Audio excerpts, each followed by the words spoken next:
ఇక డీటెయిల్స్ చూస్తే బీసీ బంద్లో మంత్రులు తుమ్మల నాగేశ్వరరావు, కొండా సురేఖ పాల్గొన్నారు. మంత్రి కొండా సురేఖ కంటోన్మెంట్ ఎమ్మెల్యే శ్రీ గణేష్తో కలిసి రేత్పాయల్ బస్టాండ్ ఎదుట ఆందోళన నిర్వహించారు. ఇక బీజేపీ కిరికిరి వల్లే రాష్ట్రంలో బీసీ రిజర్వేషన్ల అమలు ఆగిపోయిందని అన్నారు.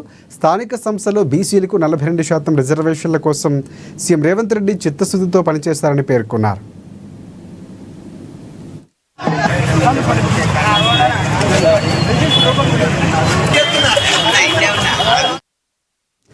మరోవైపు ఖమ్మం జిల్లా సత్తుపల్లిలో మంత్రి తుమ్మల బీసీ సంఘాల బంద్లో పాల్గొన్నారు. బంద్కు మద్దతు తెలిపారు. కేంద్రం జాప్యం వల్లనే బీసీ బిల్లు పెండింగ్లో ఉందంటూ ఆగ్రహం వ్యక్తం చేశారు తుమ్మల.